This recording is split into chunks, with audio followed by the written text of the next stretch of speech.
Dieu promet à Abraham de faire de lui le père d'une multitude. Il lui promet qu'au travers de Sarah, il allait lui donner un enfant. Les années passent et l'enfant ne vient pas.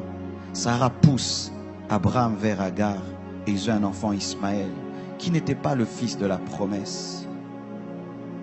Et Dieu vient corriger cela. Il passe par Sarah afin de demander à Abraham de chasser Ismaël.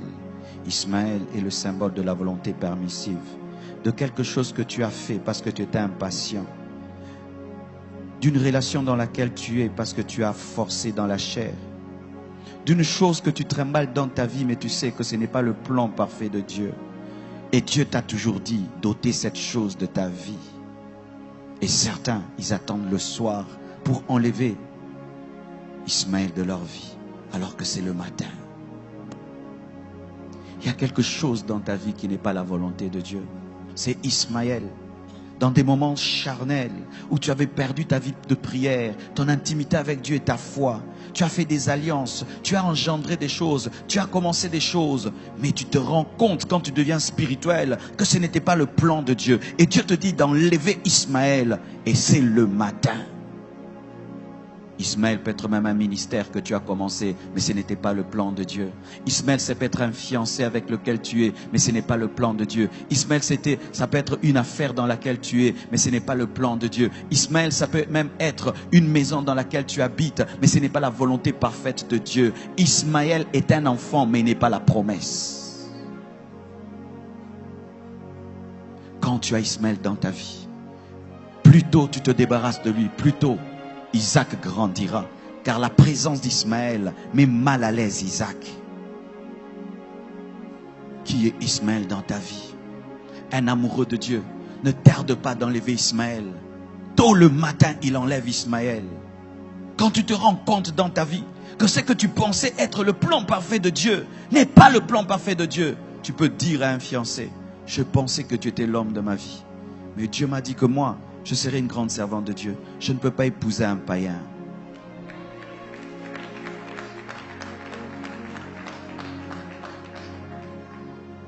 Tu peux avoir commencé un ministère dans la rébellion contre ton père spirituel.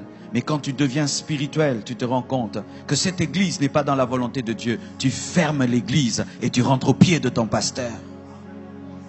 Et tu dois le faire à temps. Tu dois le faire très tôt. Qu'est-ce qui est dans ta vie, Ismaël? Lorsque tu as Ismaël dans ta vie, voici ce qui va t'arriver. Ce n'est pas Satan qui te combattra, c'est Dieu lui-même qui va te combattre. C'est lui qui sera ton ennemi numéro 1. Il s'opposera à toi jusqu'à ce que tu comprendras que tu n'es pas plus sage que lui.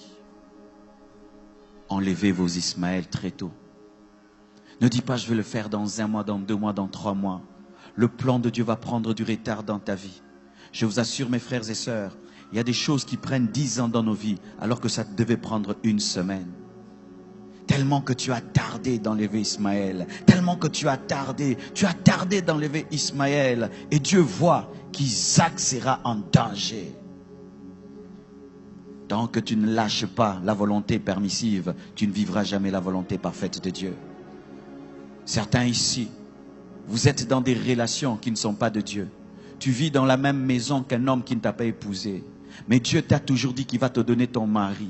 Mais voici la condition que tu as donnée à Dieu. Donne-moi d'abord mon mari avant que j'abandonne celui-ci. Ça ne marche pas comme ça. Tu lâches Ismaël. Tu dois lâcher Ismaël. Tu dois lâcher Ismaël. Je dis tu dois lâcher Ismaël. Dieu me dit qu'il y a des gens qui sont dans de telles situations, qui sont en train de poser des conditions à Dieu avant d'obéir. Vous allez obéir trop tard.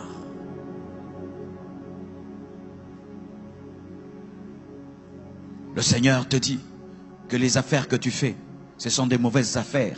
Tu es en train de gagner ta vie, mais dans le vol. Tu gagnes ta vie dans la magouille. Et il te dit d'arrêter ce travail. Mais tu poses cette condition: Seigneur, tu me donnes d'abord un bon travail et alors j'abandonnerai le mauvais. Non, tu abandonnes le mauvais d'abord et le plan de Dieu s'accomplira.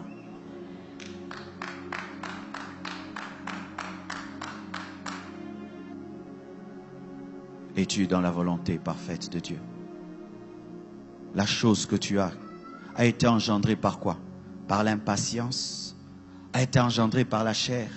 a été engendré par l'esprit, a été engendré par toi-même. Tu as forcé les choses. Et voilà que tu as Ismaël entre tes mains. Un enfant problématique. Jusqu'aujourd'hui, Ismaël est un problème pour Abraham. Ismaël a engendré tous ces gens qui bombardent le monde et qui créent des guerres dans le monde entier. Faites très attention. Obéissez à temps. Vous savez, mes frères et sœurs, lorsqu'une maladie est au début, on peut la soigner très tôt.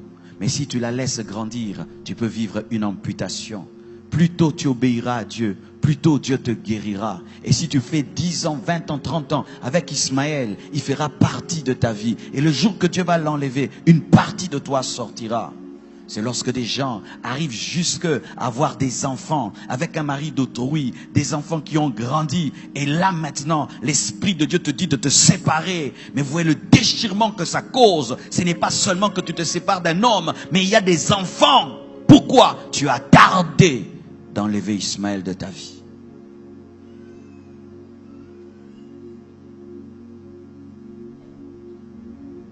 Écoutez, c'est bien. Dire qu'on a bien prêché dans la convention, c'est bien. Mais si nous, après nous avoir écoutés, mes frères, vous ne pratiquez pas ce que vous avez entendu, et vous tardez encore, vos cœurs vont s'endurcir. Les hommes de ce monde disent qu'il faut battre le fer lorsqu'il est chaud. Pendant que l'Esprit de Dieu est en train d'opérer dans ce domaine de ta vie, profite-en pour décider et te libérer d'Ismaël. Abraham aimait Ismaël. Ismaël était son fils. Mais quand l'esprit est passé par Sarah pour l'en défaire, très tôt matin, il a obéi. Pourquoi? Parce que s'il faisait 2 semaines, il allait changer d'avis. Je ne sais pas si ça t'arrive. Des fois, pour faire une chose, il faut vite la faire. Car si tu tardes, le diable va te parler et tu vas trouver des arguments pour rester dans un mal pendant 2 semaines. Et puis 2 semaines, ça fait 1 mois, 1 année, 2 ans, 3 ans. Et tu te retrouves à ta mort. Tu n'as jamais abandonné Ismaël.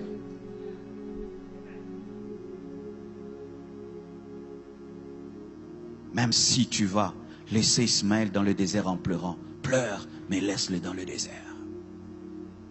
Même si tu vas te séparer de cette fille en pleurant, pleure, mais laisse-la dans le désert. Même si tu vas sortir de cette relation en pleurant, pleure, mais laisse ça dans le désert, parce que Jésus ne vient pas par Ismaël, Jésus vient par Isaac, Jésus vient par Isaac. La promesse n'est pas faite à Ismaël, elle est faite à Isaac, et tu es en train de t'attacher à ce qui ne t'engendrera rien du tout. Certains même, vous êtes dans des églises qui sont des Ismaël.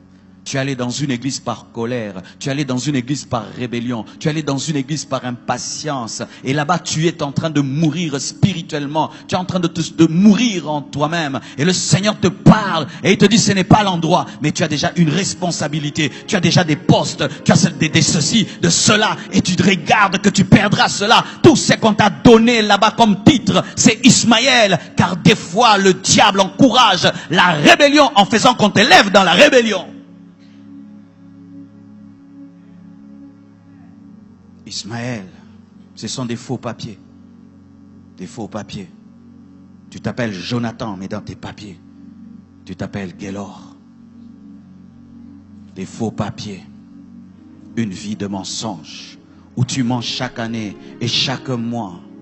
Ismaël, une vie qui n'est pas ta vie. Lorsque tu regardes ta vie, est-ce que c'est ta vraie vie? Aimes-tu ta vie? Es-tu heureux de cette vie que tu as? C'est Ismaël. Tu dois quitter cette vie, mais tu dois décider quand? Le matin. Maintenant.